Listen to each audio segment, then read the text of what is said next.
Hey guys, tonight we're talking about a drug so ordinary that your dentist keeps it in a cabinet next to the cotton swabs, and so dangerous that in 2026 it is putting healthy 22-year-olds in wheelchairs across America.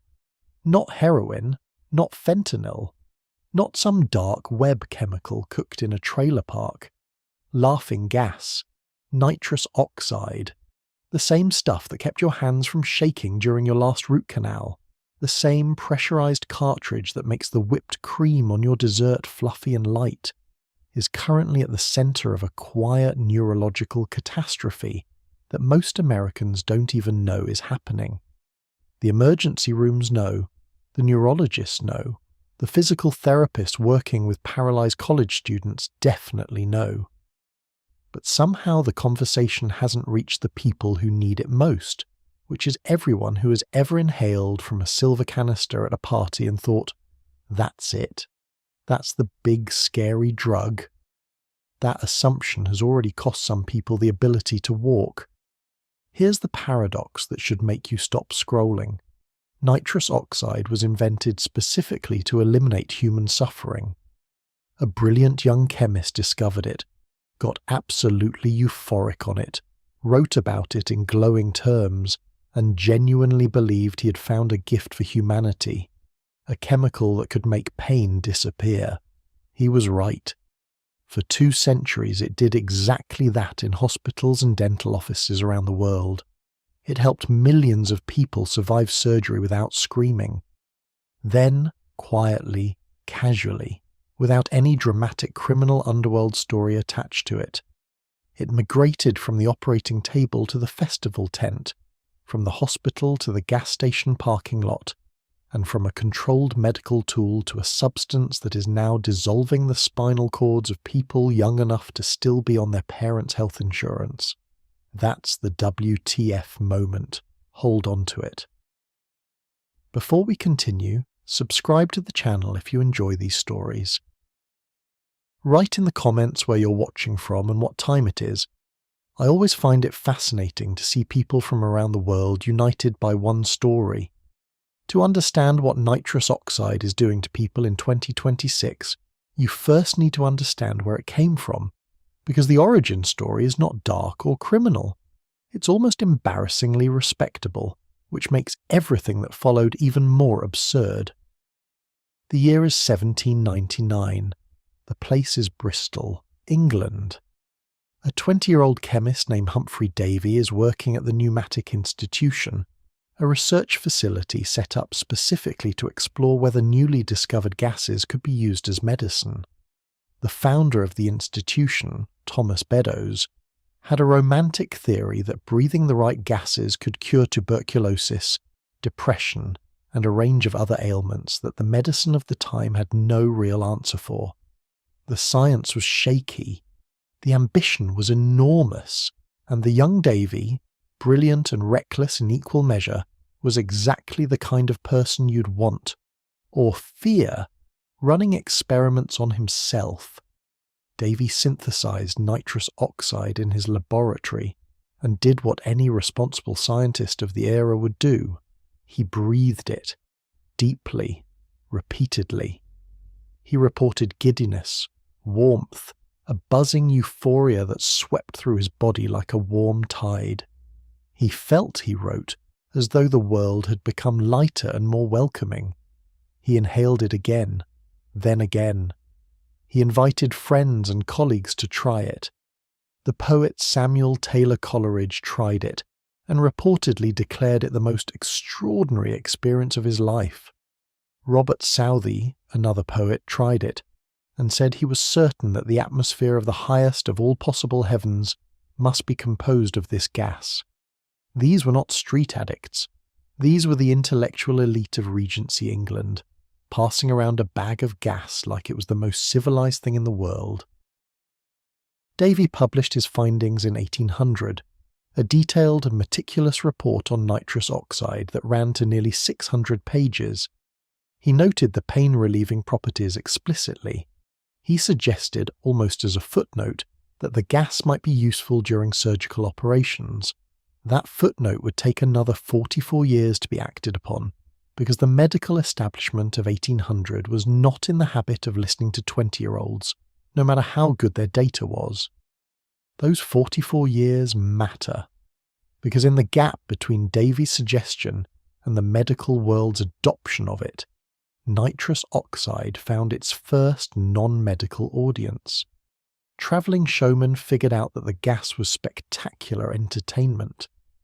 They organised what became known as laughing gas shows, ticketed events where members of the audience would volunteer to inhale nitrous oxide on stage and then stumble around giggling, saying ridiculous things, bumping into furniture, providing the crowd with exactly the kind of unscripted comedy that people will apparently pay for in any century. These shows were enormously popular in America and Britain throughout the 1820s and 1830s. One of the regular attendees at such a show in Hartford, Connecticut in 1844 was a dentist named Horace Wells. Wells watched a man inhale the gas, fall hard against a wooden bench, gash his leg badly enough to bleed through his trousers, and feel nothing. The man laughed. Wells stared.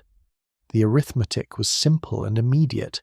If this gas could block the pain of a serious injury in real time, it could block the pain of pulling a tooth. The next morning, Wells had a colleague administer nitrous oxide to him and extract one of his own teeth. He felt nothing. He reportedly woke from the gas and said it was the greatest discovery ever made.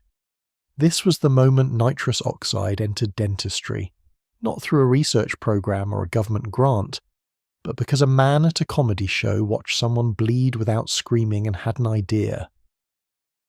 By the 1860s, dentists across America and Europe were using it routinely.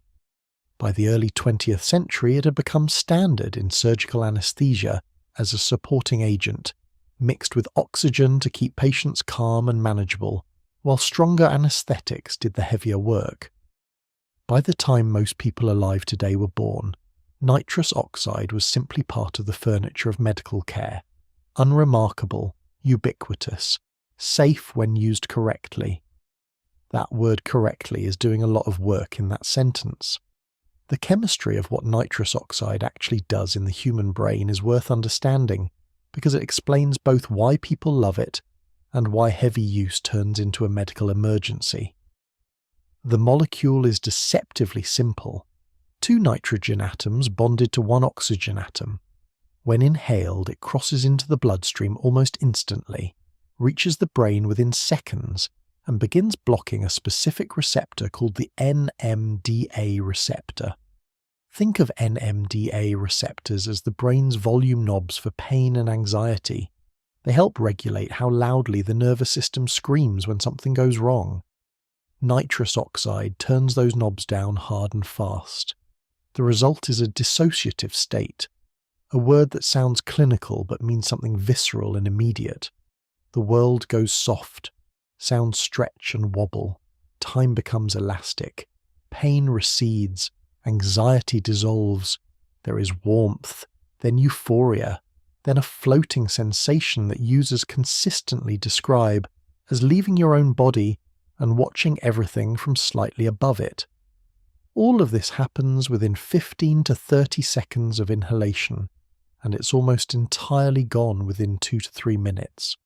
That rapid onset and rapid offset is the trap. The experience is intense enough to be compelling, but short enough to feel harmless. 2 minutes of euphoria, then you're back. No hangover, no obvious impairment the next morning, no track marks, no smell on your breath. From the outside, a person who just used nitrous oxide looks completely normal 5 minutes later. From the inside, it feels like the mildest, most forgiving high imaginable. Every one of those perceptions is dangerously misleading, and the reason why is buried in a biochemical process that doesn't announce itself until the damage is already extensive. But that's getting ahead of the story. What matters here, at the beginning, is the arc. Humphrey Davy, a 20-year-old genius breathing gas in a Bristol laboratory in 1799, did not create a monster. He made a genuine discovery with genuine medical value. Horace Wells watching a bleeding man laugh at a comedy show in 1844 had a genuinely useful insight that saved millions of people from agonizing dental procedures. The surgeons and anesthesiologists who standardized nitrous oxide throughout the 20th century were not building a trap for future generations. They were solving the oldest problem in medicine. How do you fix the human body without making the experience of being fixed worse than the original injury? They succeeded. For a long time, on their own terms, they completely succeeded. The problem is that success in medicine has a way of producing availability, and availability has a way of producing access, and access. In a country like 2026 America, with its particular combination of stress, loneliness, economic precarity, and a social media culture that turns every experience into content, has a way of producing something that Humphrey Davy, stoned on his own invention in a Bristol lab, could never have imagined. The gas that was supposed to make people stop hurting is now making some of them unable to feel their legs. And the journey from that Bristol laboratory to an American emergency room in 2026 is stranger, more mundane, and more frightening than almost anyone realizes. In 2026, buying nitrous oxide in America requires roughly the same effort as buying a garden hose. That is not an exaggeration. It is a precise description of the regulatory reality that has allowed this drug to embed itself into everyday American life so completely that most people don't even register it as a drug at all. Walk into a restaurant supply store and the canisters are on the shelf next to the piping bags and the chocolate molds. Order online and a box of 50 charges arrives at your door in 2 days with a prime shipping label and a cheerful logo of a chef on the side.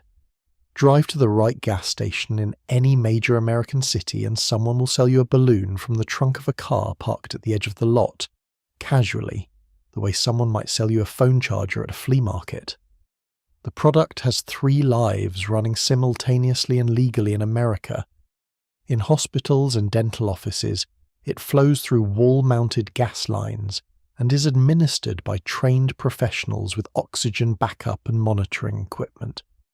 In commercial kitchens, small steel chargers called whippets pressurize cream dispensers and produce the perfect texture in foams and mousses at restaurants that charge $40 for dessert. And in the recreational world, a world that exists in the open, barely disguised, operating with the confidence of something that has never truly been prosecuted, it moves in volumes that would be astonishing if anyone were paying attention. The numbers from 2024 are instructive. The United States imported over 4 billion individual nitrous oxide charges that year. The legitimate culinary market does not come close to accounting for that volume. A professional kitchen might use a few hundred charges a month. Multiply every restaurant in America by that number, and the math still leaves hundreds of millions of charges unaccounted for by whipped cream alone. The surplus went somewhere. Everyone in law enforcement knew where it went.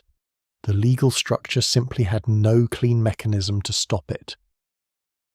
Part of the problem was baked into the product's identity from the start.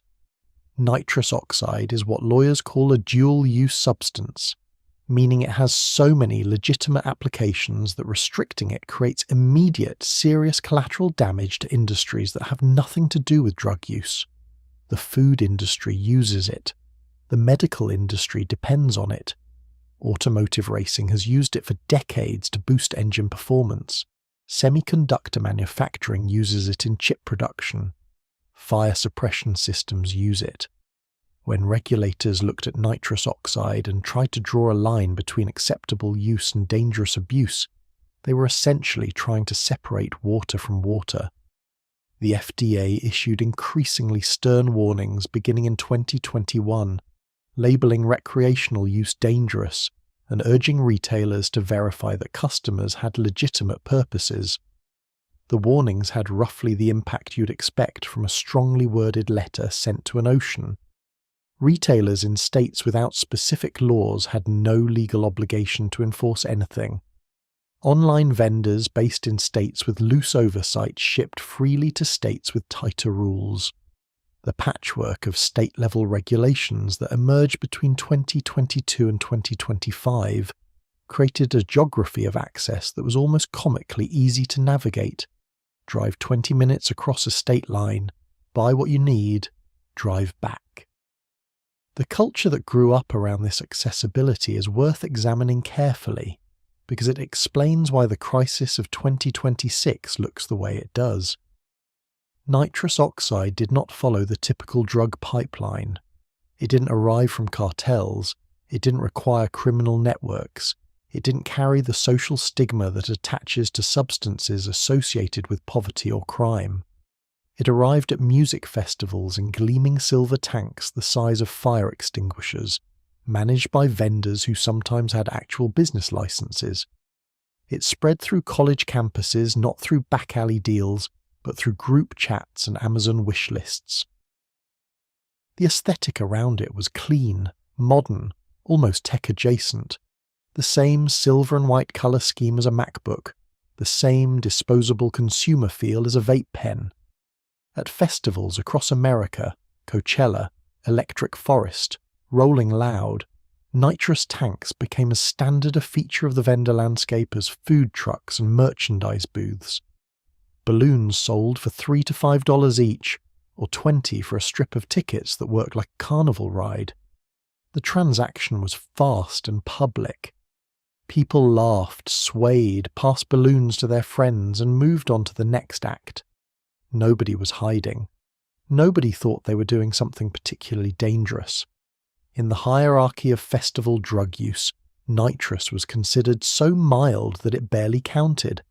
A palate cleanser between the real substances, a 2-minute vacation that left you functional enough to keep dancing. That framing, nitrous as the harmless option, is exactly where the danger lives. The typical 2026 nitrous user doesn't look like any historical image of a drug addict. They're 18 to 28 years old. They have jobs or are in college.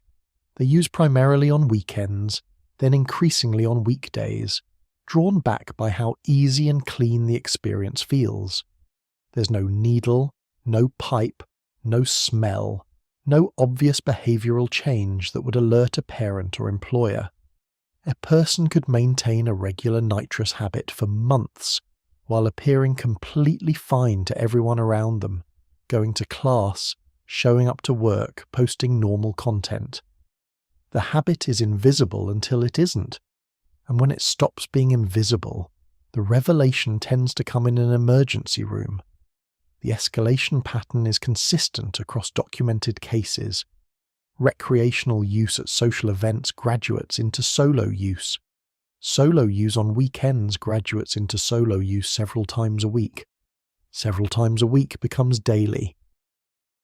Daily becomes the kind of use that medical literature describes with careful, bloodless language, prolonged high-frequency exposure, but which in practice means a person sitting in their apartment inhaling from a balloon every hour or two, buying canisters in bulk quantities online, hiding the growing pile of empty steel cartridges and spending money they don't have on something they can't stop.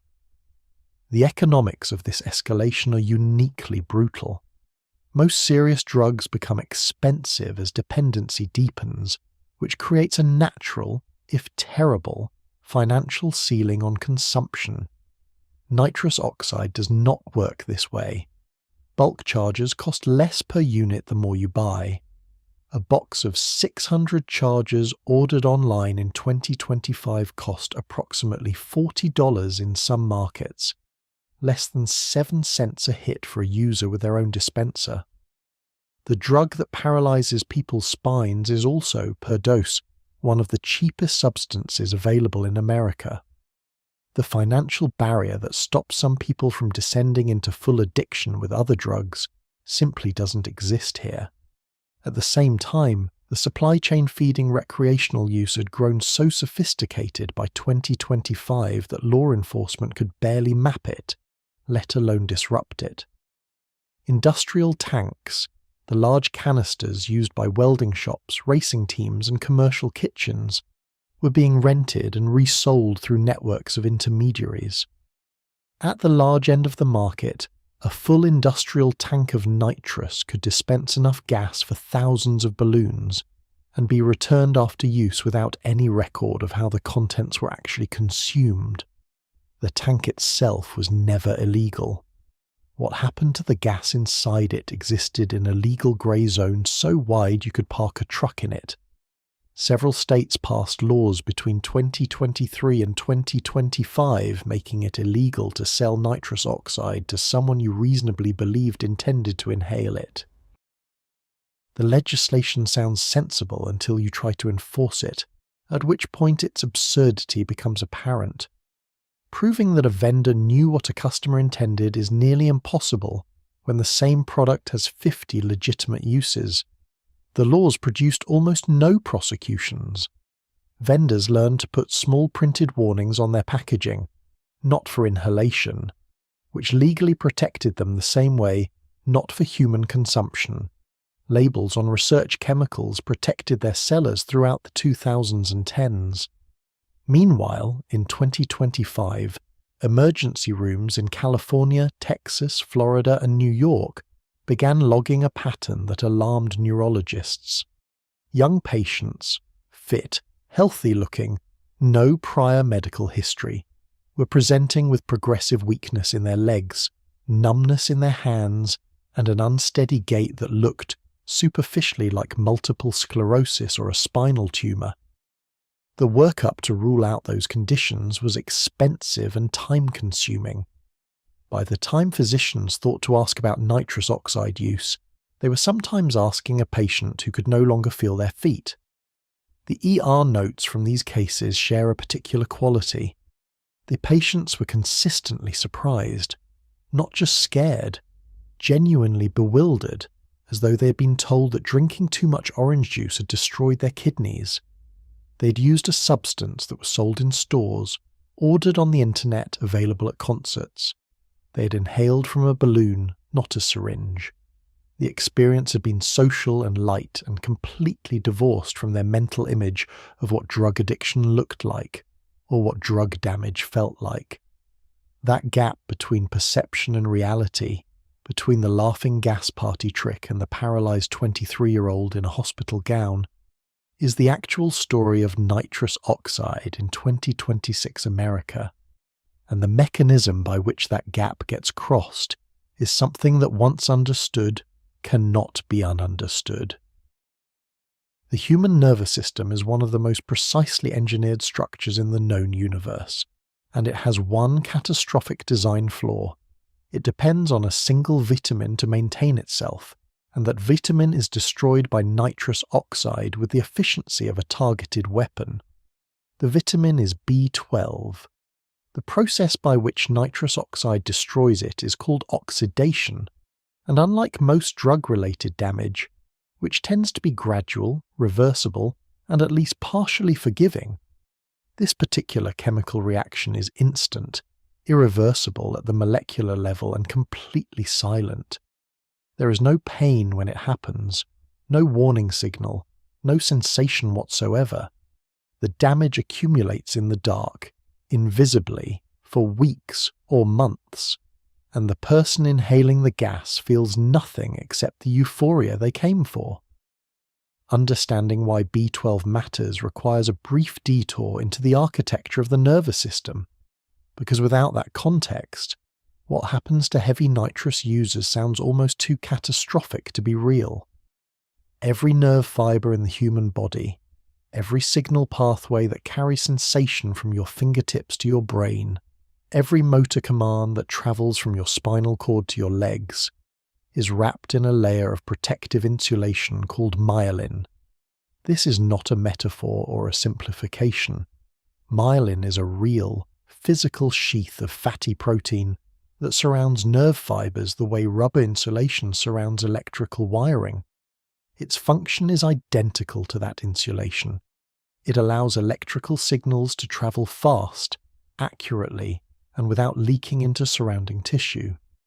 Without myelin, Nerve signals degrade, scatter, slow down, and eventually stop transmitting altogether. The body manufactures and maintains myelin continuously throughout life. This is a metabolically expensive process that requires a specific enzyme called methionine synthase to function correctly. Methionine synthase in turn requires active vitamin B12 as a cofactor, meaning B12 is not optional equipment for this process, it is the ignition key. Without functional B12, methionine synthase shuts down. Without methionine synthase, myelin production stops. Without ongoing myelin production, existing myelin begins to degrade and is not replaced. Nitrous oxide doesn't merely reduce B12 levels. It doesn't deplete the vitamin gradually the way a poor diet might. It chemically attacks the B12 molecule directly, oxidizing the cobalt atom at its center and converting active B12 into an inactive, useless form that the body cannot use and cannot easily clear. A single heavy session of nitrous oxide use can render the majority of circulating B12 in the bloodstream biologically inactive within hours. The B12 is still there, blood tests can measure it, but it's been converted into a broken version of itself, present but functionless, like a key that's been bent just enough to enter the lock but no longer turn it. This biochemical detail becomes medically important in a specific way, and it has caught physicians off guard more than once. A standard blood test measuring B12 levels can come back normal, or even elevated, in a person whose nervous system is actively being destroyed by nitrous oxide. The test measures the presence of B12, not its functional status. Doctors who are not specifically looking for nitrous oxide toxicity can see a normal B12 reading and rule out deficiency, while the patient's myelin continues dissolving. Several documented cases in 2024 and 2025 involved patients who were initially cleared of B12 deficiency based on standard blood work, received incorrect diagnoses, and deteriorated further before someone thought to run a more specific test measuring methylmalonic acid, a metabolic marker that rises when B12 function collapses regardless of what the raw B12 number says. The condition that results from this process has a name that sounds like a Victorian illness, but describes a very modern emergency: subacute combined degeneration of the spinal cord. Subacute because it develops over weeks rather than hours. Combined because it attacks multiple systems simultaneously. Degeneration of the spinal cord because that is precisely what it does. The myelin sheaths protecting the nerve tracts inside the spinal cord begin to break down, disrupting the transmission of both sensory signals travelling upward to the brain and motor signals travelling downward to the muscles. The symptom progression follows a pattern that is consistent enough across cases to be almost predictable, which makes it all the more horrifying that so many people miss the early warnings. It begins peripherally, in the extremities, farthest from the spinal cord. Tingling in the fingertips, a faint numbness in the toes. These sensations are easy to dismiss. Tingling fingers after a cold night, numbness in the feet after sitting awkwardly. These are common enough experiences that the body produces without any chemical assistance. The early warnings of nitrous-induced nerve damage feel exactly like nothing, which is to say they feel exactly like the minor physical background noise that everyone ignores. Weeks pass, the tingling spreads. It moves from fingertips toward the hands, from toes toward the ankles. Balance becomes subtly unreliable.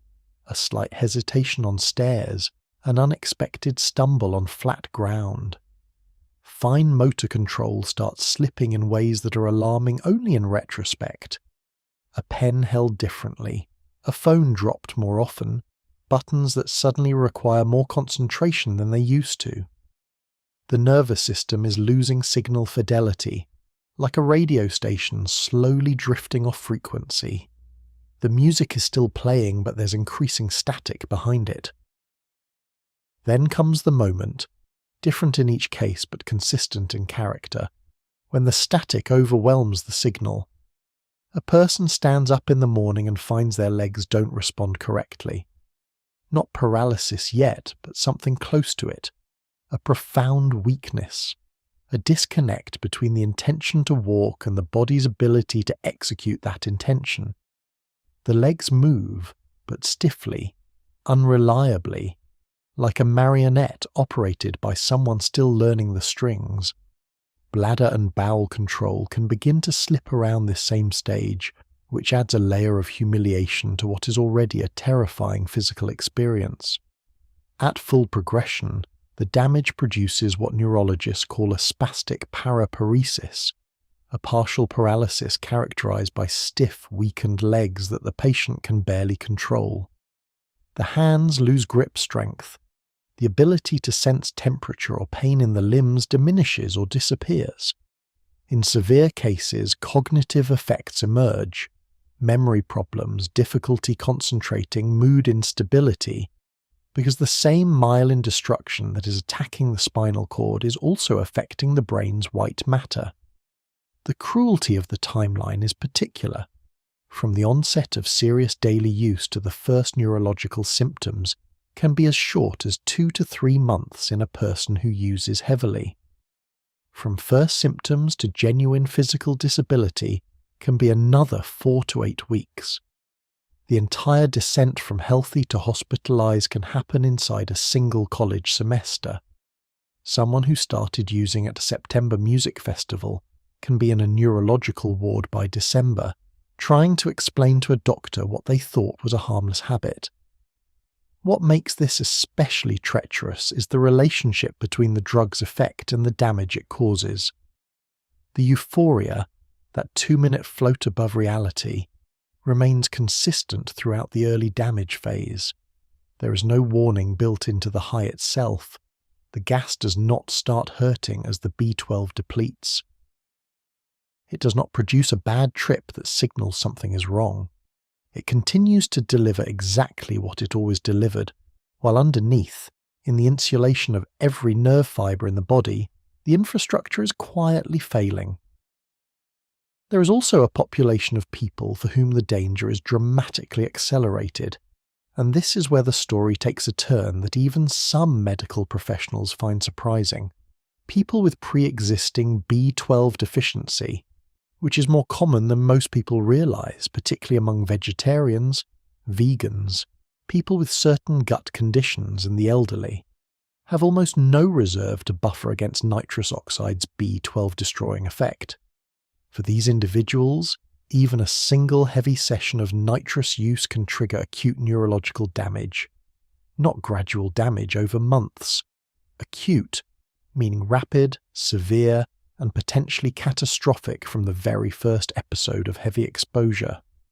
Cases exist in the medical literature and increasingly in the emergency rooms of 2025 and 2026 of people with undiagnosed B12 deficiency who used nitrous oxide at a party for the first time, woke up the next morning with leg weakness, and were in a wheelchair within 2 weeks. 1 episode, no prior use. The deficiency was silent and undetected until the gas arrived like a match dropped into dry grass. The image that stays with anyone who studies this subject is not dramatic in the way drug disasters usually are. There's no overdose scene, no unconscious body, no blue lips. The person looks fine. They feel fine, mostly. They're walking, talking, going to class or work, using the drug that feels lighter than anything else they've tried, and somewhere in the white matter of their spinal cord, in the sheaths of thousands of nerve fibres running from their brain to their legs, the insulation is thinning, fraying, disappearing, quietly, completely, and in many cases permanently. The nervous system does not send distress signals when myelin degrades.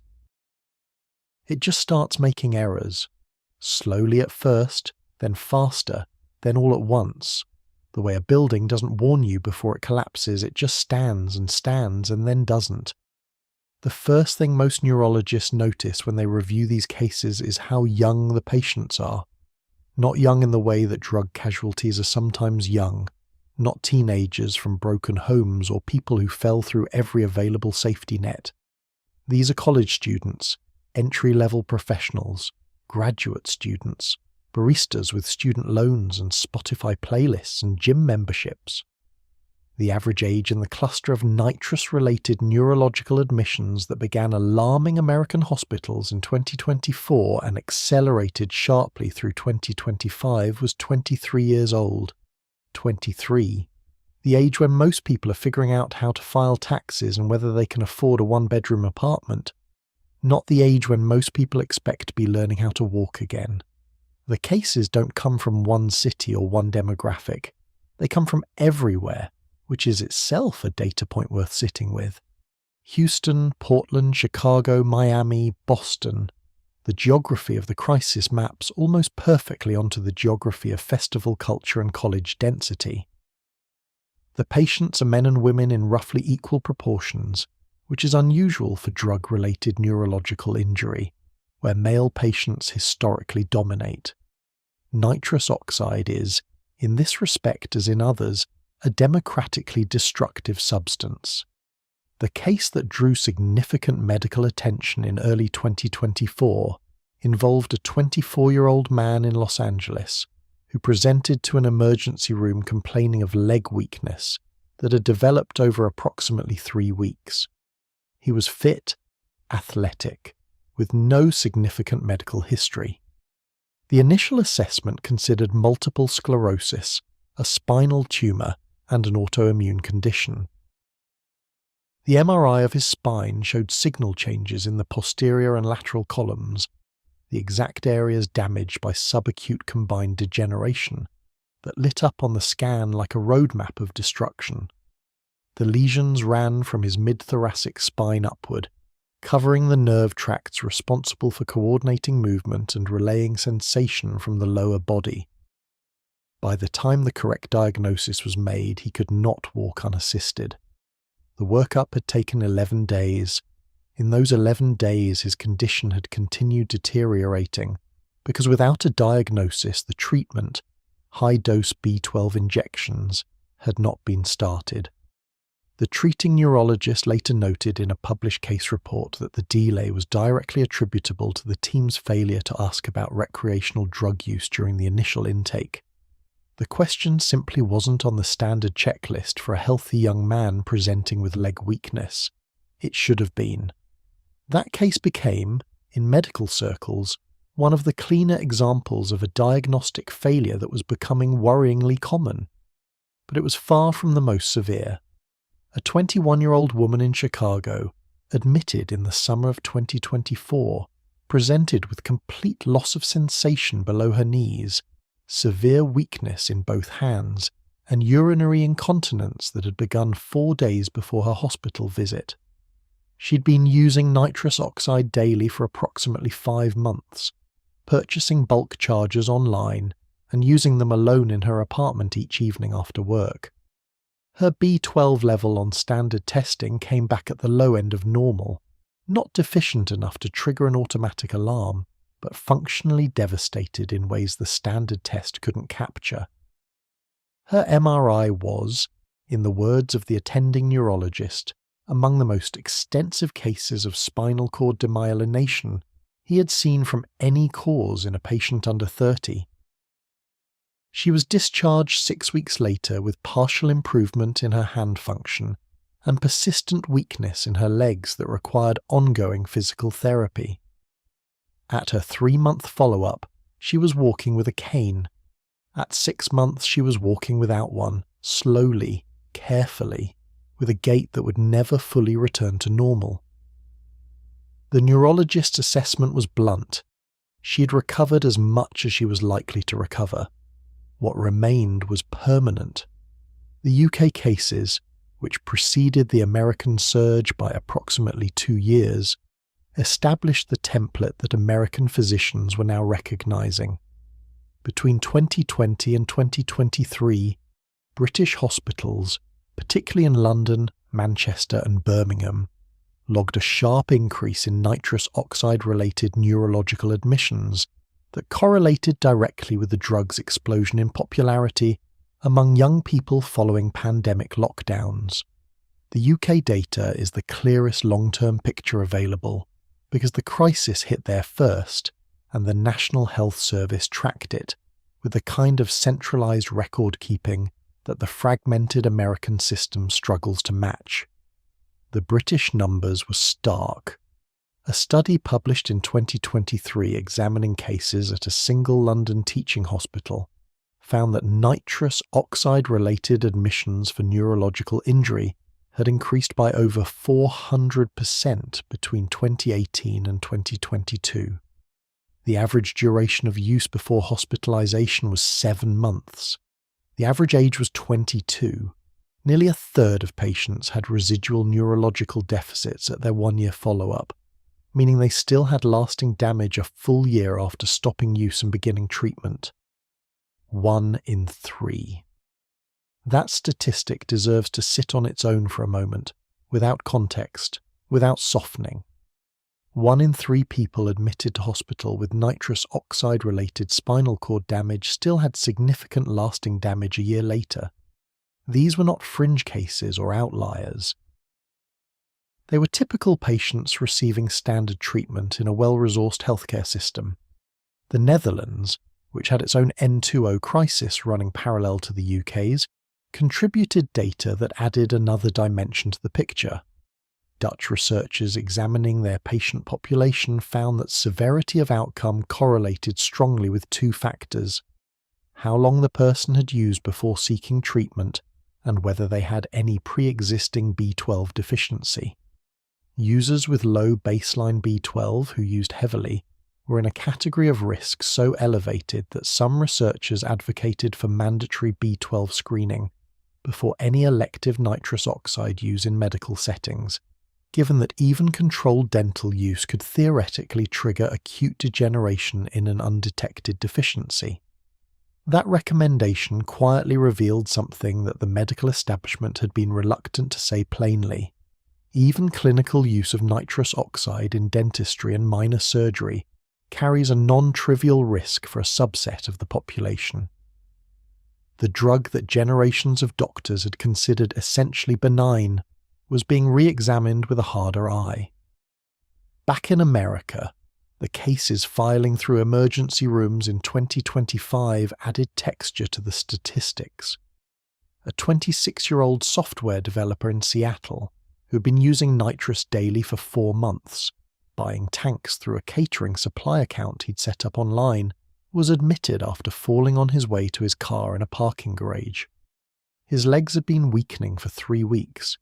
He had attributed it to sitting at a desk all day. He'd been wrong in the most expensive possible way. A 19-year-old college freshman in Austin, introduced to whippets at a dorm party in September, was in a neurological ward by Thanksgiving, which was the first holiday his parents had ever spent in a hospital. A 28-year-old nurse, medically literate, professionally trained, a person whose job involved explaining drug dangers to patients, used nitrous recreationally for 6 months, recognized the early symptoms when they appeared, and continued using anyway, rationalizing that she would stop before the damage became serious. She stopped when she could no longer trust her legs on the hospital floor. That last case is worth pausing on. A healthcare professional, with specific knowledge of the drug's mechanism, continued using it after neurological symptoms appeared. This is not stupidity. It is addiction.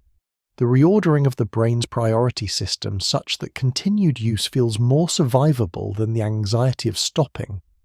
The fact that nitrous oxide produces this level of compulsion in people who know exactly what it does to the nervous system is perhaps the most frightening data point of all. Compounding everything is the misdiagnosis problem, which ran through the American case files like a dark thread.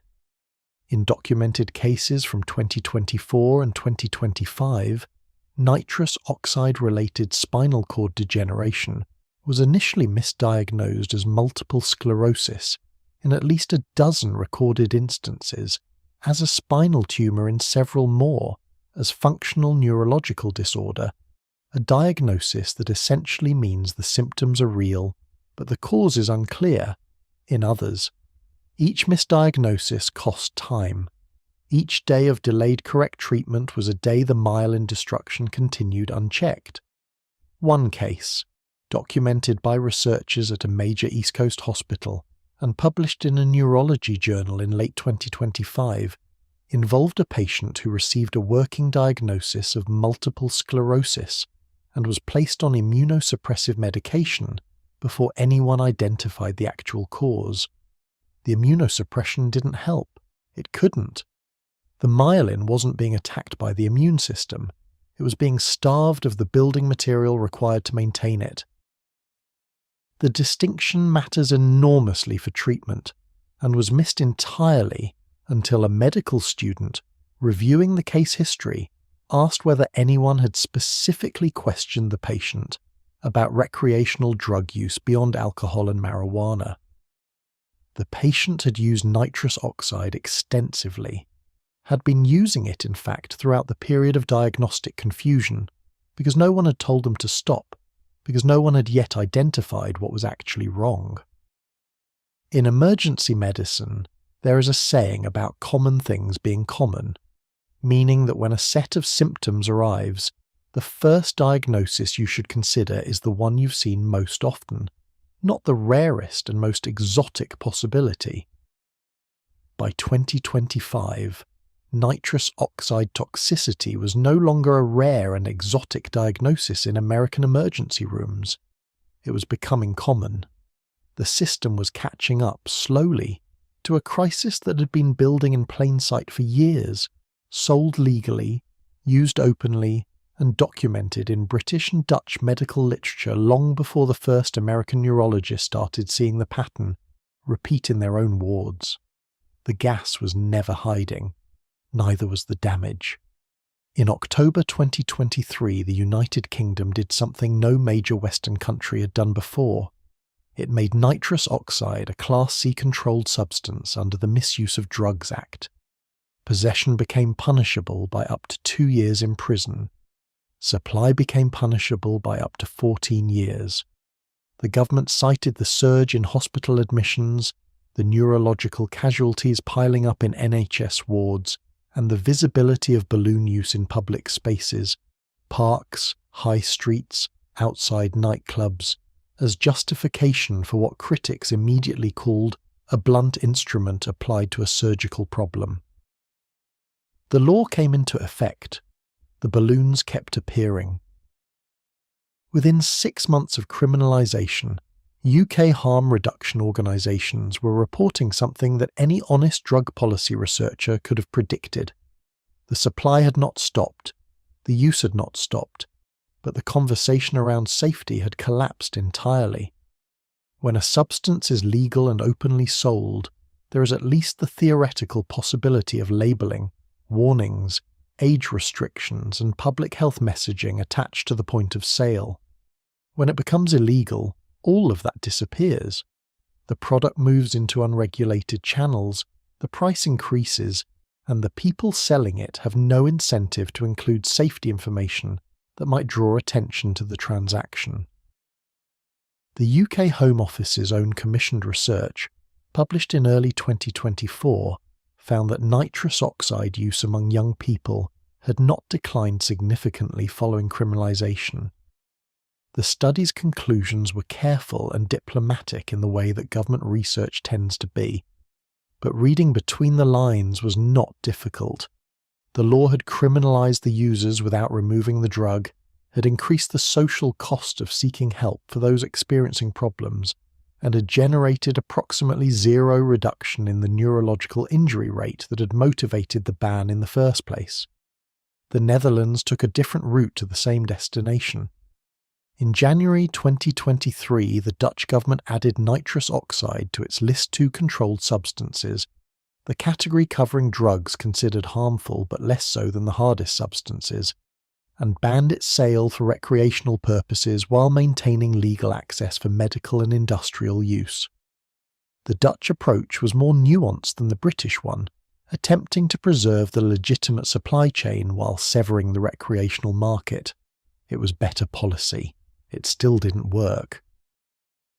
Dutch enforcement agencies found the same problem that the Americans would later articulate. The distinction between legitimate industrial use and recreational supply was almost impossible to police at scale. A restaurant supply company selling charges to catering businesses looks identical, from a regulatory perspective, to a restaurant supply company selling charges to a network of recreational distributors.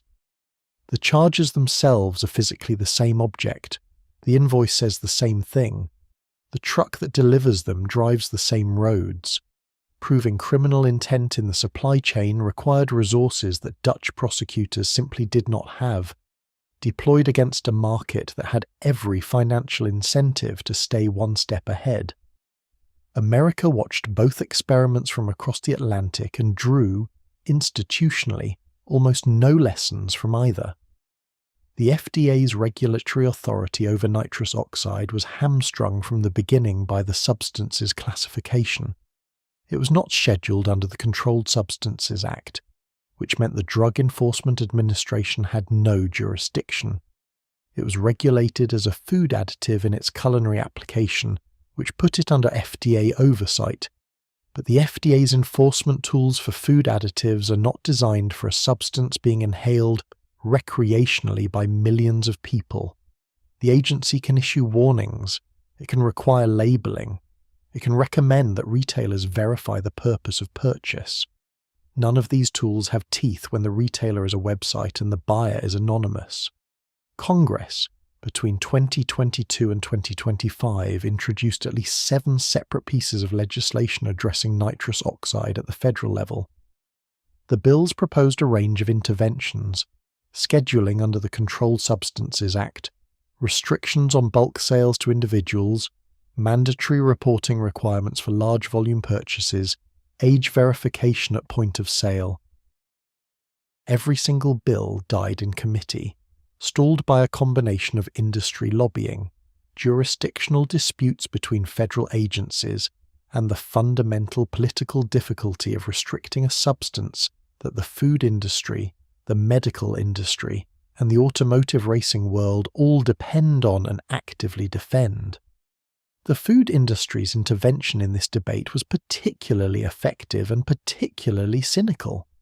Trade groups representing commercial kitchen suppliers and food manufacturers argued with straight faces and expensive lobbyists that any meaningful restriction on nitrous oxide sales would devastate the American culinary industry by creating supply chain disruptions and compliance burdens for legitimate businesses.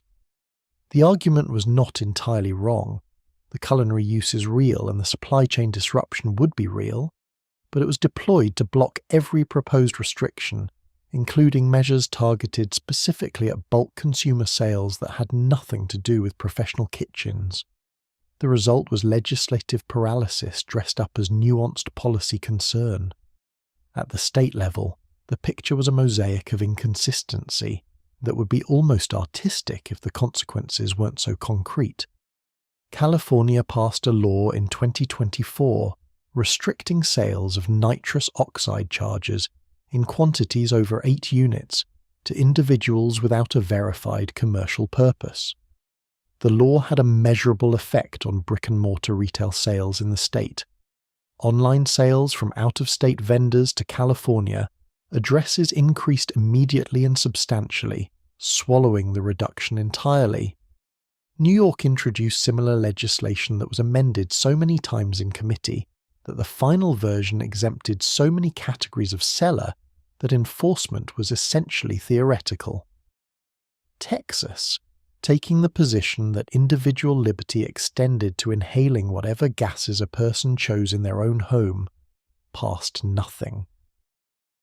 Florida, which by 2025 had one of the highest per capita rates of N2O-related emergency admissions in the country, also passed nothing, though several state legislators publicly expressed concern in committee hearings that were televised, well attended, and completely without legislative consequence. The most revealing moment in the American legal story came not from Congress or a state legislature, but from a federal court case in 2024 involving an online retailer that had been selling bulk nitrous oxide charges in quantities of up to 1,000 units per transaction, shipping nationally, with no age verification and packaging that included the phrase "for culinary use only" in letters so small they required a magnifying glass to read comfortably. The FDA sought to hold the company accountable under food safety regulations. The company's legal argument was straightforward and, in the context of American regulatory law, difficult to defeat. The product was legal, the stated purpose on the packaging was a legitimate food industry application, and the FDA could not prove that the seller knew the product was being misused. The court agreed. The company continued operating. That ruling crystallized something that public health advocates had been saying for years. The legal architecture governing nitrous oxide in America was not designed for the problem it now faced. It was designed for a world where laughing gas was a dental office supply and an industrial chemical, not a mass-market recreational drug generating emergency room visits at the rate of a minor epidemic. Retrofitting 20th century regulatory frameworks onto a 21st century drug crisis without specific legislation was like trying to use building codes written for wood frame houses to regulate a skyscraper. The document exists, the authority exists, but the tools simply don't reach. By early 2026, the legal status of nitrous oxide in America could be summarized with brutal efficiency. Buying it was legal, selling it was legal, possessing it was legal. Using it recreationally was, in most states, technically illegal, under broadly written inhalant abuse statutes that were almost never enforced.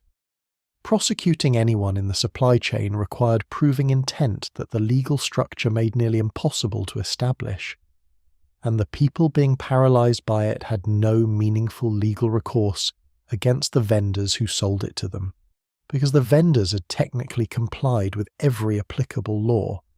The gas existed in a space that the law had created and then abandoned, visible, profitable, damaging, and almost entirely beyond the reach of the regulatory systems that existed specifically to protect people from exactly this kind of harm. Washington knew what was happening. The data from British and Dutch hospitals had been circulating in American public health circles since 2023. The FDA had internally flagged the escalating injury pattern no later than mid-2024. Congressional staffers had briefed their bosses. State health departments had issued advisories. The information moved through the system at the speed of bureaucracy, while the damage moved through the bodies of young Americans at the speed of chemistry. And chemistry, as it turns out, does not wait for committee hearings. The global nitrous oxide market in 2024 was worth approximately $7 billion annually. That number includes every application: medical, industrial, culinary, automotive, but it is dominated by sectors that have nothing to do with getting high, which is precisely what makes the recreational market so difficult to isolate and suppress. The money flowing through legitimate channels acts as a financial force field around the entire supply chain, protecting it from the kind of targeted economic disruption that has been used effectively against other drug markets. To understand why banning nitrous oxide is effectively impossible without causing serious collateral damage to the broader economy, it helps to trace exactly how many industries depend on it operating freely. Medical anesthesia still uses nitrous oxide in a supporting role in hundreds of thousands of procedures annually. The argument that a full ban would disrupt surgical care is not manufactured. It is real, if somewhat overstated given that alternative anesthetic agents exist. Dental offices present a more genuine problem. In the United States alone, nitrous oxide is used in an estimated 15 million dental procedures each year, concentrated heavily in pediatric dentistry, where it remains the most effective and safest option for managing anxiety in young patients. Restricting access to nitrous oxide in dental settings would not eliminate its medical use, but reclassifying it as a controlled substance would create administrative burdens that smaller dental practices, which represent the majority of dental providers in America, would find genuinely difficult to manage. The food industry argument is even more entrenched. Commercial whipped cream dispensers, culinary foams, and pressurized food products consumed by Americans every single day depend on food-grade nitrous oxide. The ingredient is not visible on the menu, but it is present in the product. Every chain coffee shop that serves whipped cream, every bakery, every restaurant with a dessert program, every catering company is a node in the legitimate nitrous oxide supply chain.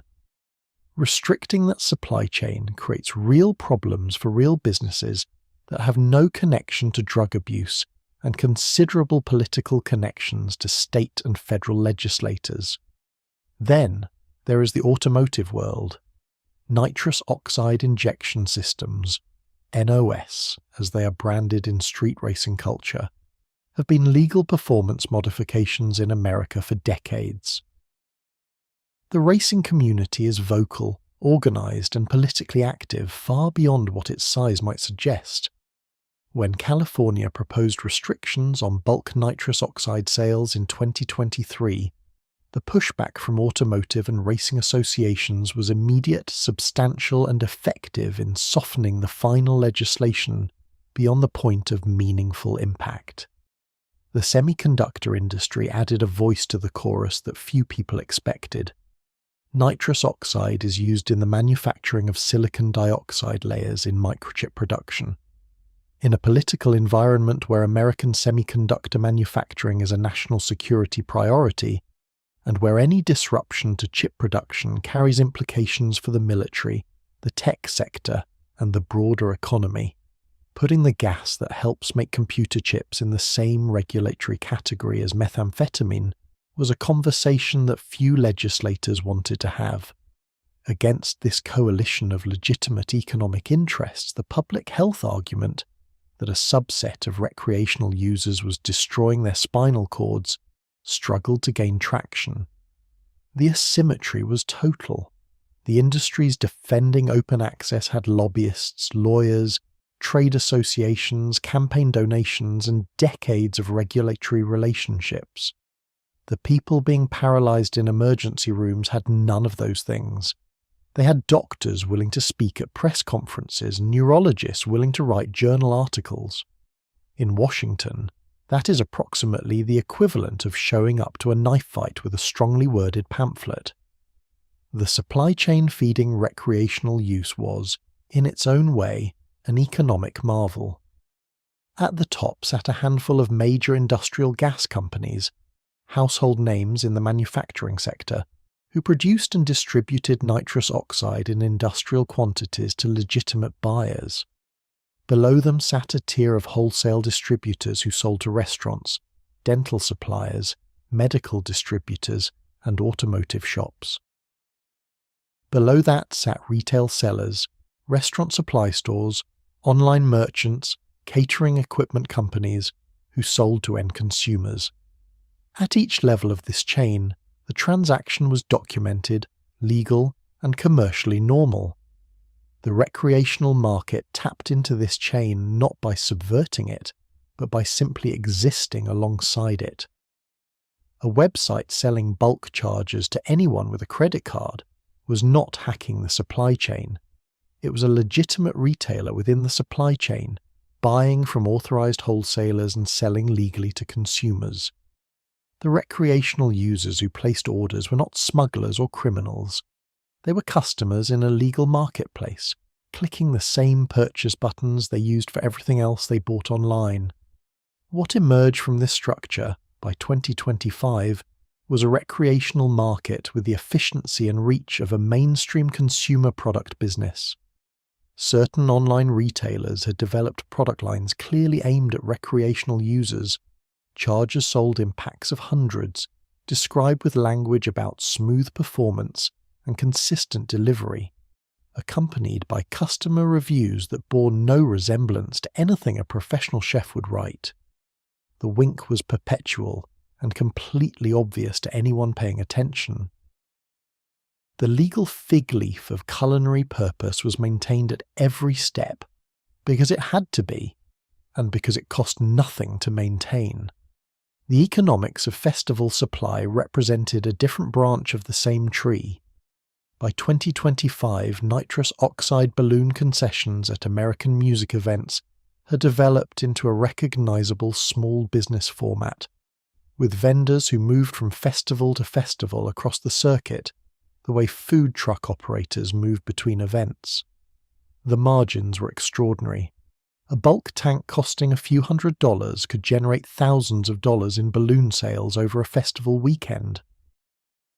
The business required minimal overhead, no perishable inventory, and a product that generated repeat customers within the same event because the high lasted 2 minutes and cost $3 to $5. Festival promoters occupied an uncomfortable middle ground. Many were privately aware that nitrous vendors were operating on their grounds. Some received a percentage of revenue in exchange for looking the other way.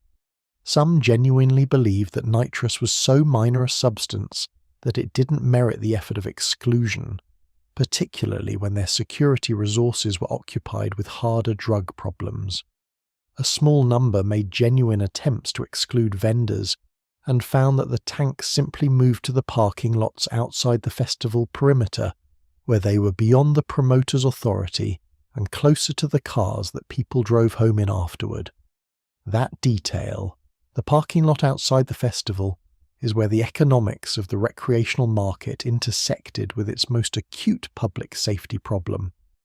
A person who uses nitrous oxide inside a festival venue is, at worst, going to fall down in a field. A person who uses it in a car, or near a car they intend to drive, introduces a variable that several documented incidents from 2024 and 2025 illustrated with fatal clarity. Nitrous oxide does not impair driving in the sustained way that alcohol does. Its effects are largely gone within 5 minutes.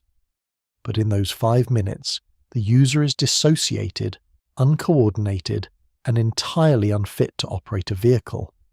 Several traffic incidents in 2024 and 2025 were attributed to drivers who inhaled from balloons while stationary in vehicles, and then, as the effects partially wore off, made the catastrophically flawed calculation that they were recovered enough to drive.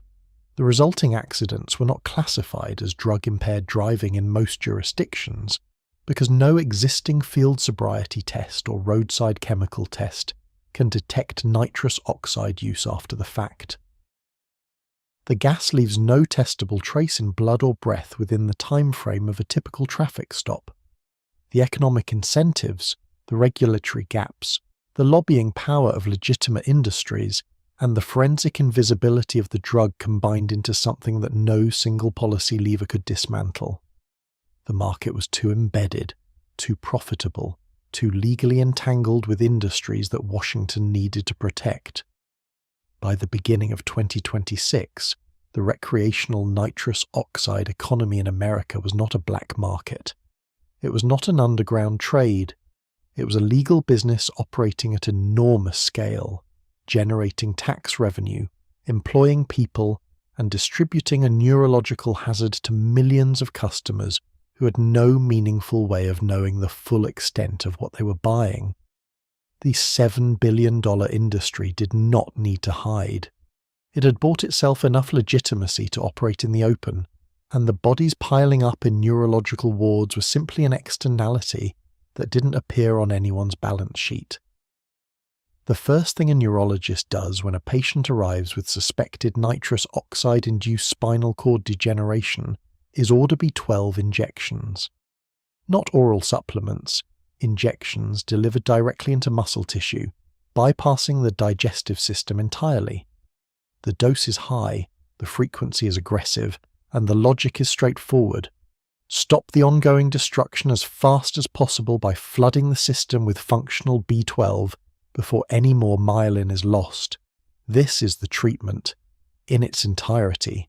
There is no surgery, no targeted drug therapy, no procedure that can reach into the spinal cord and repair what has already been destroyed. Modern medicine, for all its extraordinary capability, has no tool that reverses demyelination caused by B12 inactivation. The injections stop the process, they do not undo it.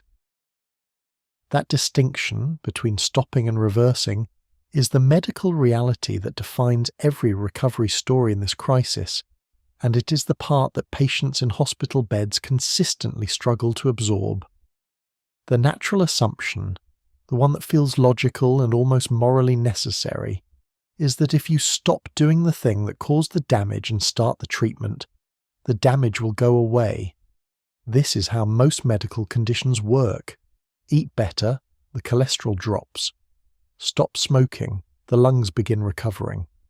The body's capacity for self-repair is genuinely remarkable across most of its systems. The nervous system is different. Nerve tissue is among the most limited regenerative tissue in the human body. Myelin can partially regrow under favourable conditions, and in patients who are caught early, whose damage is relatively mild, whose B12 is restored quickly, who stop using immediately and completely, partial recovery is possible and does occur. The key word is partial. Full recovery to pre-damaged neurological function, in cases involving significant spinal cord demyelination, is rare enough to be considered exceptional rather than expected. The recovery trajectory follows its own brutal arithmetic. In the first 2 to 4 weeks after B12 treatment begins, some patients experience stabilization. The progression stops, and there may even be modest improvement as the acute inflammation around damaged nerve tissue subsides.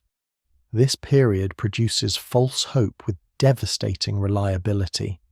Patients feel the tingling shift, the weakness seems slightly less absolute, and they interpret these small changes as evidence that full recovery is coming. Their families interpret them the same way. The medical team, aware of what the literature shows, says cautious, careful things about monitoring progress and reassessing at follow-up appointments. At the 2-month mark, the picture clarifies. Whatever function has returned by this point represents the ceiling of what the acute recovery phase will produce. What hasn't returned is now in the category of permanent neurological deficit, damage that the nervous system has registered, processed, and incorporated into its new baseline. Physical therapy can work with what remains, training surrounding neural pathways to compensate for destroyed ones, building alternative routes around the damaged sections of spinal cord, the way a city might reroute traffic around a collapsed bridge. Compensation is real and valuable. Restoration is not on the table.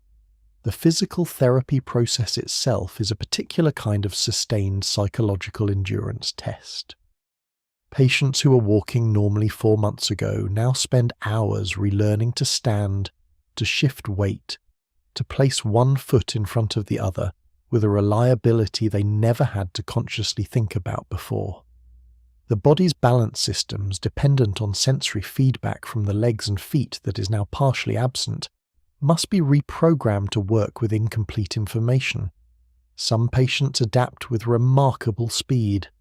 Others plateau after weeks of effort at a level of function that leaves them dependent on mobility aids they will use for the rest of their lives.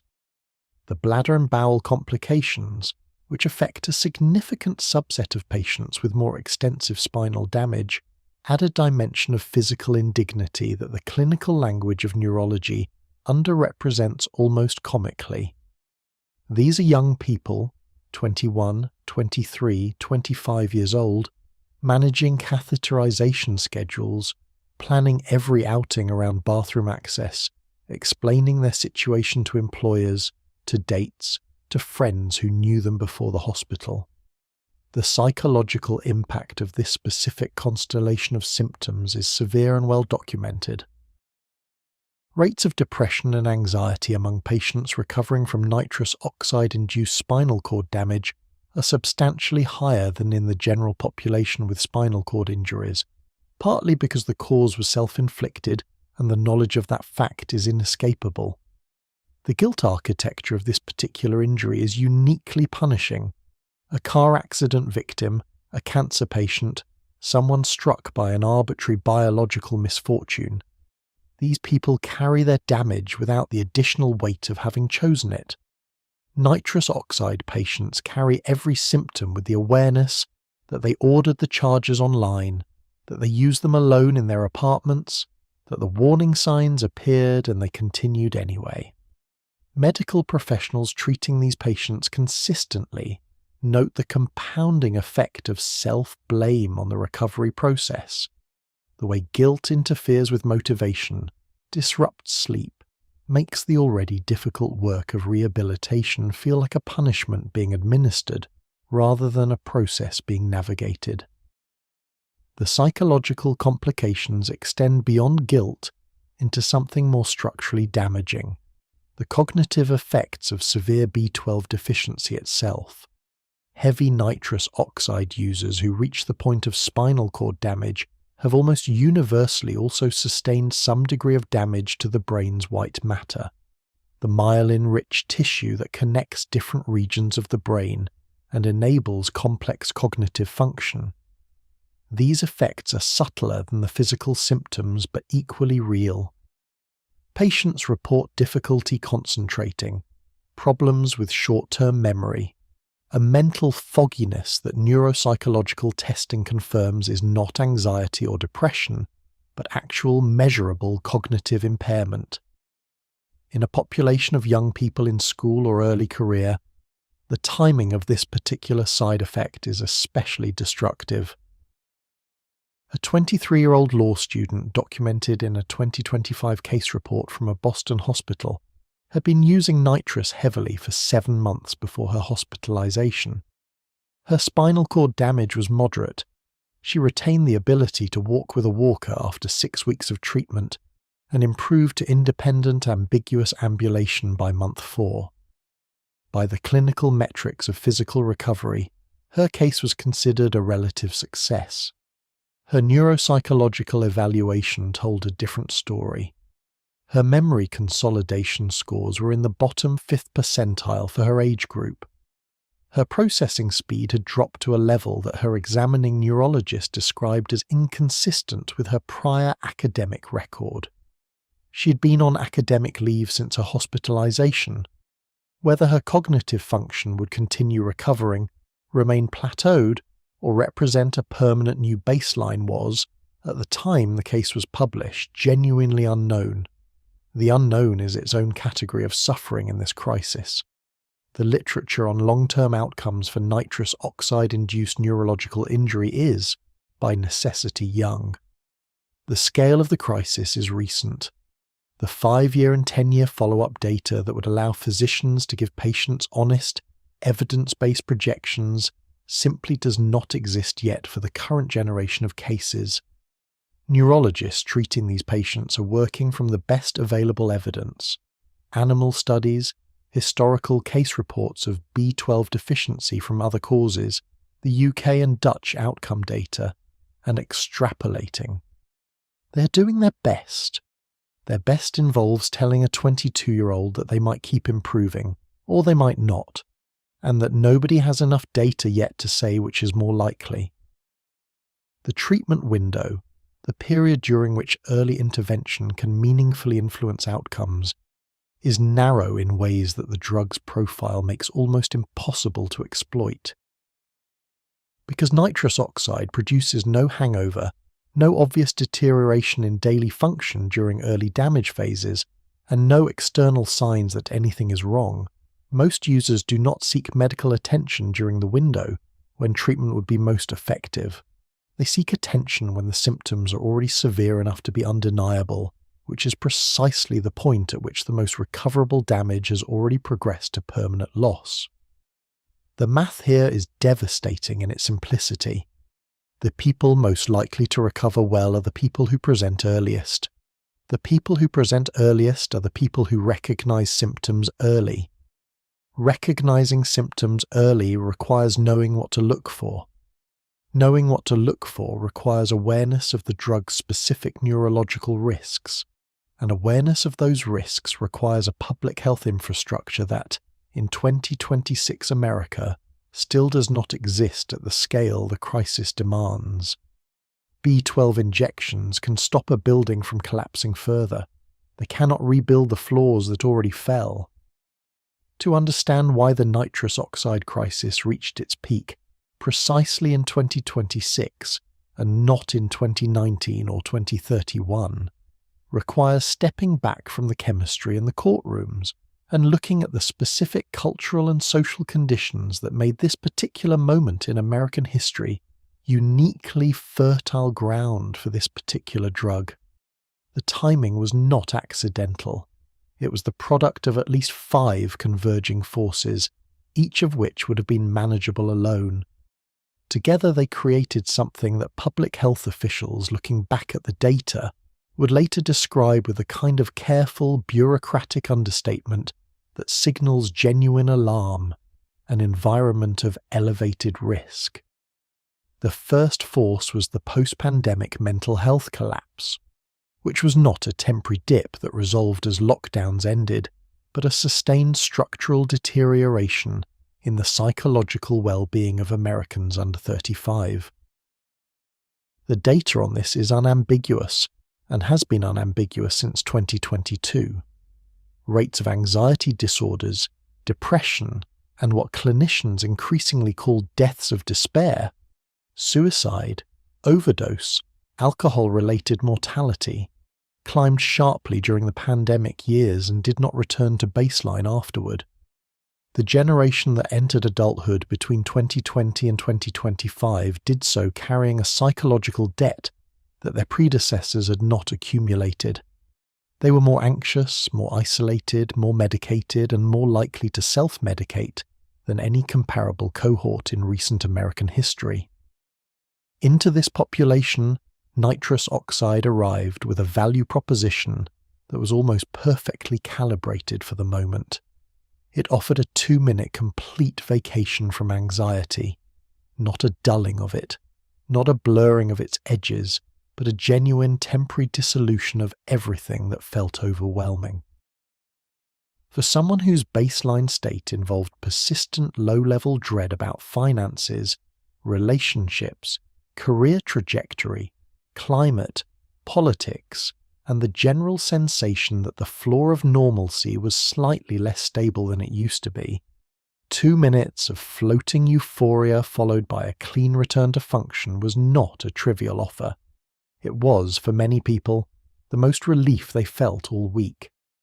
The second force was the transformation of drug culture by social media, which by 2025 had made recreational drug use more visible, more normalized, and more aesthetically packaged than at any previous point in history. TikTok and Instagram did not invent recreational nitrous oxide use, but they industrialized its normalization. Balloon content, videos of people inhaling at festivals, compilations of whippet reactions, aesthetic shots of silver canisters arranged like still-life photography, accumulated hundreds of millions of views across platforms that nominally prohibited drug content, but enforced those prohibitions with the consistency of a suggestion rather than a rule. The visual language around nitrous oxide on social media was carefully, perhaps instinctively constructed to minimize perceived danger. The content was bright, social, associated with music and dancing and attractive young people having obvious fun. The silver canisters looked like design objects. The balloons looked like party supplies. The 2-minute high looked, on a 15-second video, like a moment of pure joy with no visible cost. This is what social media does to complex realities. It compresses them to their most appealing frame and repeats that frame until it becomes the default mental image associated with the subject. someone who had seen 300 pieces of content associating nitrous oxide with festival euphoria and 0 pieces of content associating it with spinal cord degeneration, had been effectively miseducated by the platform's aggregate output. This was not a conspiracy. It was an algorithm selecting for engagement and fear-based medical content about a substance most viewers had no emotional investment in generated less engagement than joyful content about the same substance. The algorithm was not malicious, it was indifferent, which in practice produced the same outcome. The third force was the specific economic position of the generation most at risk. The Americans aged 18 to 28 in 2025 and 2026 were navigating a cost of living landscape that their parents' generation would have found nearly unrecognizable. Housing costs in major metropolitan areas had absorbed the disposable income that previous generations spent on a broader range of experiences. The ability to travel, to attend events, to build the kind of life that provides natural psychological buffers against stress, was compressed for a significant portion of this age group into a narrower range of options than previous generations had access to. In this context, the economics of nitrous oxide were not incidental. A $3 balloon at a festival delivered a peak subjective experience, genuine euphoria, genuine transcendence of ordinary consciousness, at a price point accessible to almost anyone. The comparison to alcohol, which delivers inferior euphoria at greater physical cost and takes hours rather than minutes to process, made nitrous look almost rational by a cold cost-benefit analysis that ignored everything the previous parts of this story have established. The drug was, in purely economic terms, the most efficient mood-altering substance available in the American market. That efficiency was a feature that the crisis would exploit fully. The fourth force was the collapse of traditional social infrastructure. The churches, community organizations, sports leagues, and neighborhood institutions that had historically provided young adults with belonging, structure, and regular face-to-face human contact. This collapse predated the pandemic but accelerated sharply during it. By 2025, rates of social isolation among Americans under 30 were at levels that researchers described using words like epidemic, recognizing the irony of applying a medical term to a social condition. Isolation and drug use have a relationship that is well established in addiction research. Drugs do not merely fill time when people are lonely. They substitute chemically for the neurological rewards that human connection normally provides. The dopamine and serotonin responses that social bonding triggers are mimicked, imperfectly but powerfully, by a range of substances. Nitrous oxide, with its rapid onset euphoria and its association with social settings like festivals and parties, occupied an interesting position in this dynamic. It was used communally, which gave it the social texture of connection, while simultaneously serving as a substitute for the deeper, sustained connection that was becoming harder to find. The fifth force was the specific failure of drug education in America to adapt to the changing landscape. The abstinence-based messaging that dominated American drug education for decades had been thoroughly discredited by research showing that it delayed neither initiation nor escalation. What replaced it in most schools and public health programs was a harm reduction framework that was genuinely more effective for traditional drugs, heroin, cocaine, methamphetamine, but had not yet incorporated the specific and unusual risks of nitrous oxide. Drug education in 2025 America taught young people about fentanyl overdose and needle hygiene. It did not teach them that a gas sold legally in stores could destroy their spinal cords over the course of a semester. The result of these 5 converging forces was a population of young Americans who were more psychologically distressed than their predecessors, more exposed to normalized drug content, facing greater financial pressure toward cheap euphoria, more socially isolated, and less equipped with specific knowledge about this particular drug's risks, all arriving simultaneously at a moment when the drug itself was more available, more affordable, and more culturally embedded than at any previous point in American history. That is a perfect storm in the technical sense of the term, not dramatic weather, but the precise convergence of independent factors that individually would not have been sufficient to produce a crisis, but together created conditions in which one was inevitable. The emergency room data from the first quarter of 2026 confirmed what the public health community had been projecting. Nitrous oxide-related neurological admissions were running at approximately 3 times the rate of the same period in 2024. The increase was not explained by better diagnosis alone, though improved physician awareness was capturing more cases that would previously have been misidentified. The increase reflected genuine growth in the population experiencing serious harm. More people were using heavily, more people were using for longer durations before stopping, and more people were arriving at hospitals with damage severe enough that the outcome conversation with their families was one of the most difficult discussions a neurologist can have. The crisis was no longer a trend line on a public health projection. It was a present reality filling hospital beds, consuming rehabilitation resources, and permanently altering the lives of people young enough that the alteration would define decades of their existence. And the specific individuals living that reality, the composite built from hundreds of documented cases, the person whose descent from first use to hospital bed this story has been building toward, had not arrived at their crisis suddenly or without warning signs that, in retrospect, formed a pattern as clear and inevitable as anything in medicine. The descent always begins the same way, unremarkably. Not in a dark alley, not at the desperate end of some prior addiction, not in a moment of obvious self-destruction. It begins at a music festival in the late afternoon sun, or at a house party with people the person genuinely likes, or at a college event where the balloons are being passed around with the same casual ease as a bowl of chips. The first time is social, light, almost anticlimactic.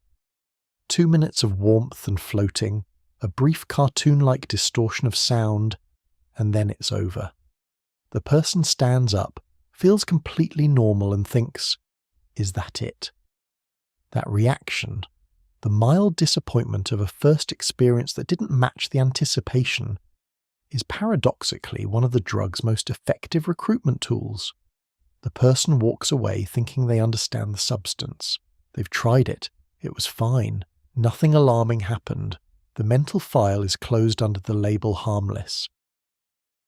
This initial underestimation creates the psychological conditions for escalation because the person has no fear of the drug and no reason to approach it with caution on subsequent encounters. The second and third times deliver more than the first because the person now knows what to expect and allows themselves to surrender to it more completely. By the fourth or fifth use, the pattern of inhalation has been optimized. Deeper breath, held longer, the balloon refilled and inhaled again immediately to extend the plateau before the gas clears. The experience is no longer a curiosity. It has become something the person actively looks forward to, a specific quality of relief that nothing else they've tried produces as cleanly or as quickly. At this stage, which arrives for many users within 3 to 5 weeks of first use, the transition from recreational to habitual use is already occurring, though the person wouldn't describe it that way. They still think of it as a festival thing, a party thing, a social thing, but they've started buying their own chargers between events so they don't have to wait. The purchase is easy. 2 clicks online, 2-day shipping, a box arrives that looks like any other delivery. The first solo use happens almost by accident, almost casually. One evening when the anxiety of a difficult day makes the memory of that floating relief feel particularly appealing. That first solo use is the pivot point. Everything before it was recreational. Everything after it is something different, moving towards something worse, even if the person doesn't feel any different and wouldn't for months. The escalation from occasional solo use to heavy daily use follows a timeline that varies between individuals but compresses consistently under the pressure of two factors: tolerance and anxiety. Tolerance builds subtly.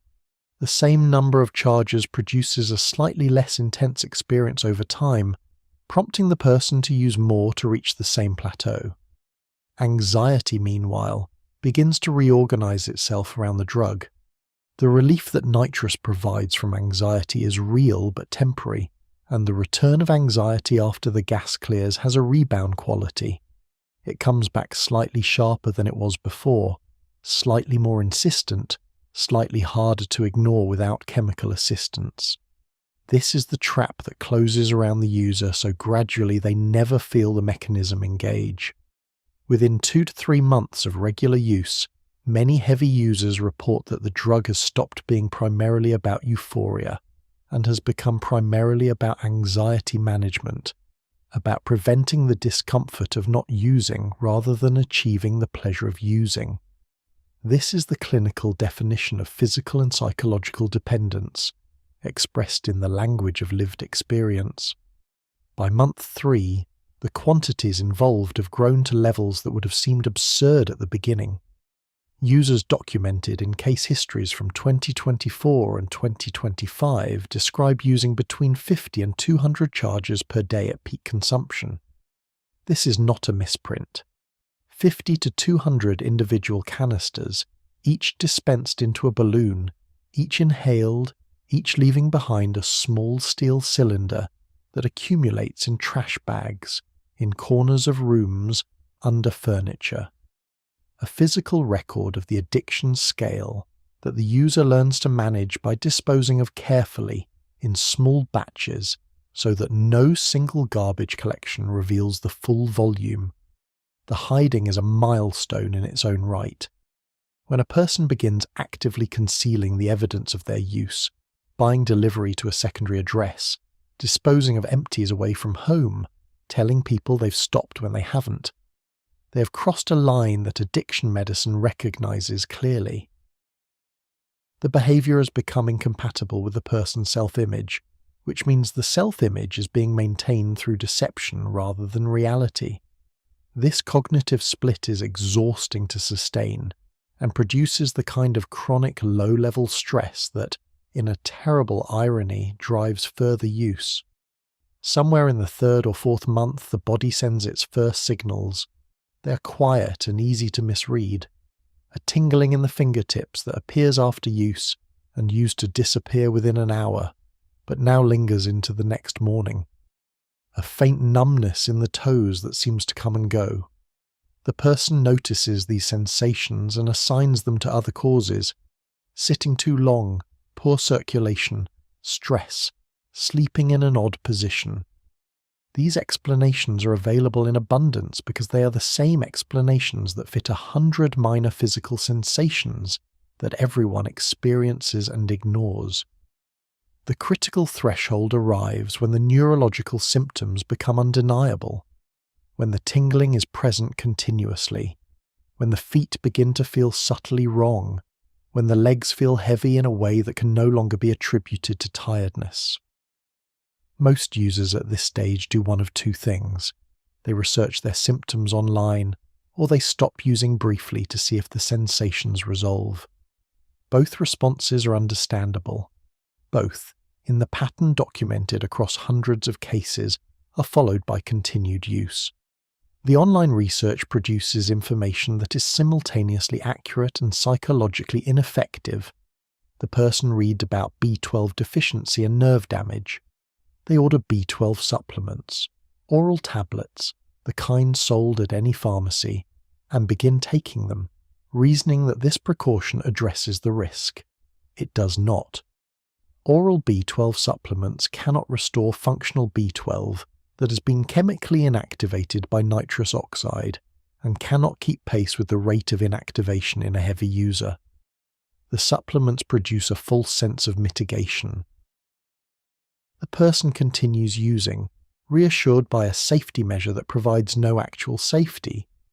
The brief cessation, when it occurs, sometimes produces a temporary stabilization of symptoms that further reinforces dangerous reasoning. If the tingling recedes slightly during 3 days of not using, the person concludes that they can control the damage by moderating their use, using less, or taking breaks, or supplementing more aggressively. They resume. The symptoms return and progress beyond where they were. The window of meaningful intervention narrows further with each cycle. By month 5 or 6, the physical deterioration has progressed beyond the stage of ambiguity. The legs are genuinely weak. Balance is unreliable. The hands have lost some of their precision. The person is now managing a serious and worsening medical condition, while simultaneously unable to stop the behavior causing it. The psychological dimensions of this situation are almost impossible to convey to someone who hasn't experienced compulsive drug use.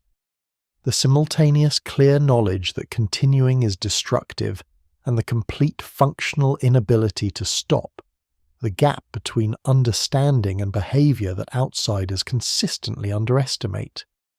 The collapse, when it finally comes, is often triggered by something mundane. A stumble that becomes a fall, legs that simply stop cooperating one morning on the way to the bathroom, a moment in which the body's accumulated damage crosses from manageable to undeniable, with the abruptness of a switch being thrown. The person calls someone a parent, a roommate, a friend, or is found by someone, and the next scene is an emergency room. The ER presentation has a quality that physicians who have seen multiple cases recognize immediately. The patient is young and otherwise healthy looking. They are frightened, but also, beneath the fear, something that takes a moment to identify. They are not entirely surprised. Some part of them has known this was coming for weeks. They withheld that knowledge from themselves, compartmentalized it, negotiated with it, and now it is sitting in a hospital bed wearing a gown and answering questions about how many canisters a day. The MRI results arrive within hours. The spinal cord images show the characteristic signal changes in the posterior and lateral columns that every neurologist who has seen these cases now recognizes on sight. The lesions tell the whole story without requiring any further history. Their location, their extent, their pattern are as specific to nitrous oxide toxicity as a fingerprint. The diagnosis is made, the B12 injections are started, the neurologist reviews the images and performs the private calculus that doesn't get communicated in those first hours, assessing the extent of the damage against the literature on outcomes, estimating where the ceiling of recovery likely sits. Sometimes the ceiling is high enough to allow a return to near-normal function, with months of intensive rehabilitation. Sometimes it is not. The MRI can suggest which category a patient falls into, but it cannot guarantee either outcome. What it can do, with complete reliability, is document the exact cost of the months of use that preceded this moment, the accumulated price of every balloon, every canister, every morning when the symptoms were there and the use continued anyway. That price is written in the white matter of the spinal cord in a language that doesn't require translation. In the spring of 2026, a neurologist at a major Chicago hospital published a letter in the New England Journal of Medicine that circulated through the medical community with unusual speed. It was not a research study. It was not a case report. It was 3 paragraphs long, written in the clipped, precise language that academic medicine uses when it wants to say something urgent without appearing to panic.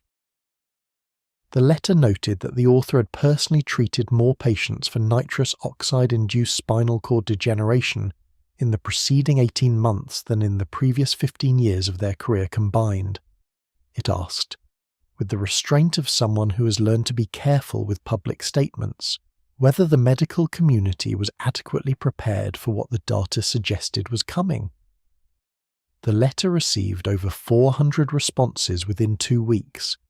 the consensus among the respondents was not reassuring. What the data suggested was coming was not a mystery by early 2026. The trajectory was visible, and had been visible for at least 2 years to anyone willing to read British and Dutch epidemiological reports and apply their findings to the American context. The UK had criminalised the substance and watched the injury rate hold steady. The Netherlands had restricted sales and watched the black market absorb the gap. America had done less than either and was now leading the English-speaking world in nitrous oxide-related neurological admissions by a margin that reflected the scale difference between American recreational drug markets and everyone else's. The specific numbers, assembled from hospital reporting data, insurance claims, and emergency room records through the first quarter of 2026, told a story that public health officials described in press releases with the careful language of concern, while privately using the word crisis without quotation marks. Estimated emergency department visits for nitrous oxide-related issues had increased by 260% between 2022 and 2025. Neurological admissions specifically attributable to N2O toxicity were running at approximately 14,000 cases annually by early 2026 projections, a number that sounds manageable until you consider that each case represents weeks of hospitalization, months of rehabilitation, and in roughly a third of cases, permanent disability in a person who will require ongoing medical support for decades. The economic cost was beginning to attract the kind of attention that human suffering alone had failed to generate. A preliminary analysis published by a health economics research group in February 2026 estimated that the direct medical costs of nitrous oxide-related neurological injuries in the United States had exceeded $800 million annually and were accelerating. Long-term disability costs, the price of supporting people in their 20s who would require ongoing care, mobility aids, and modified living arrangements, pushed the projected 10-year figure into territory that insurance actuaries were beginning to include in their models for the first time. Money has a way of clarifying legislative priorities that human cost alone cannot, and the health economics data was beginning to produce political movement that the neurological case reports had not. Several congressional offices that had previously declined to advance N2O legislation began signalling reconsideration in early 2026. The FDA initiated a formal review process for nitrous oxide's regulatory classification that, unlike previous reviews, appeared to have genuine institutional momentum behind it. Several major online retailers, anticipating regulatory action and managing their own liability exposure, quietly began implementing purchase limits and age verification systems that had previously been absent. These movements were real but measured against the scale and speed of the crisis. They had the character of people discussing fire safety procedures while the building burned around them.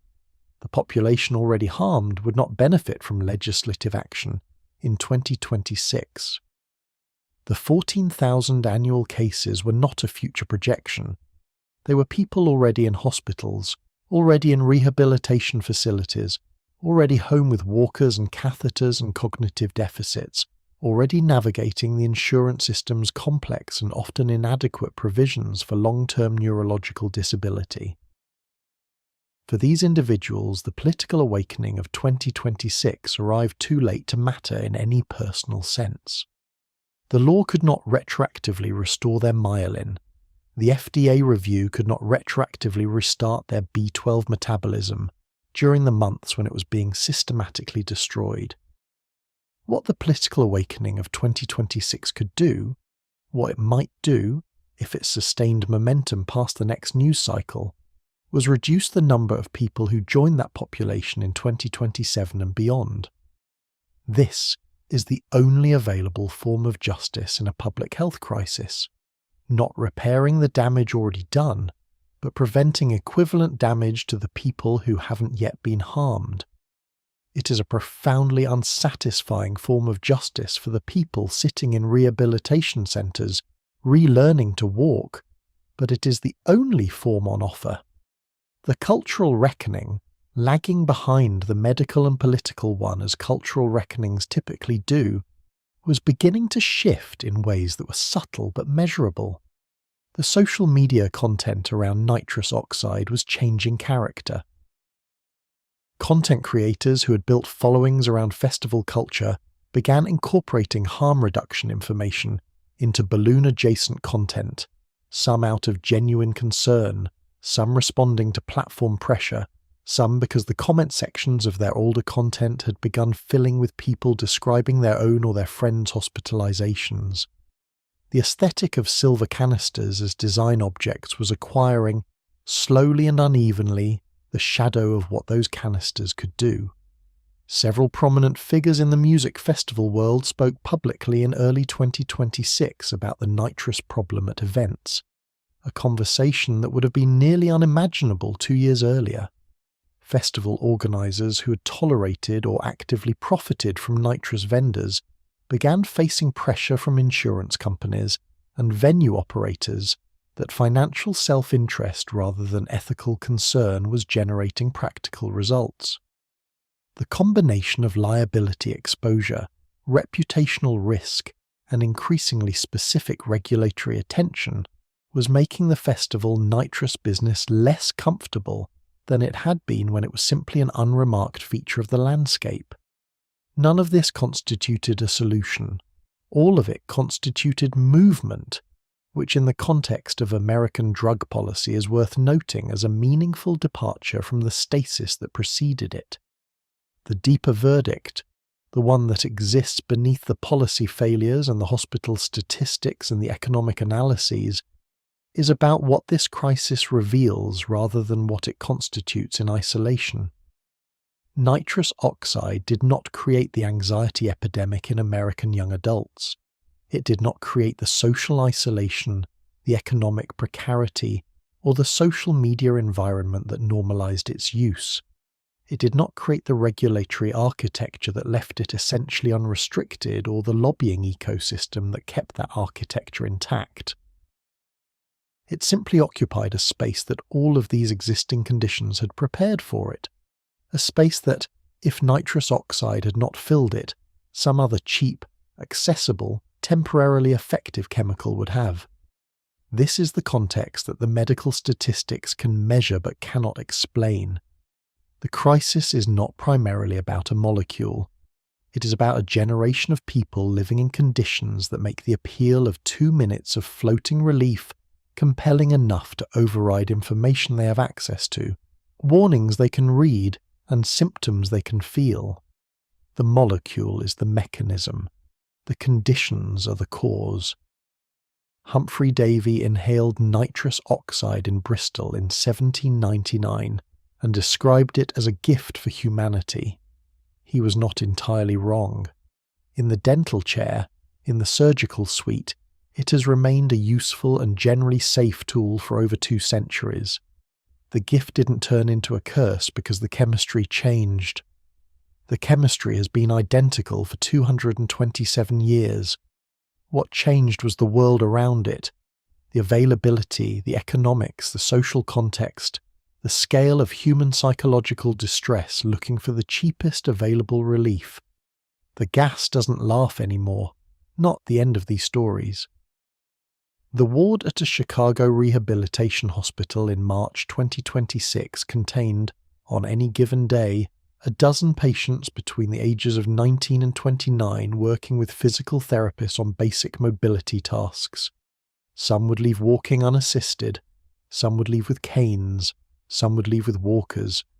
A small number would face the longer conversation about what independent life looks like when the legs don't reliably cooperate. All of them would leave knowing something that Horace Wells, watching a man bleed and laugh at a comedy show in Hartford in 1844, could not have imagined as the dark end of his discovery story. The laughing gas parties of the 1800s were the beginning. The balloons at the festival were the middle.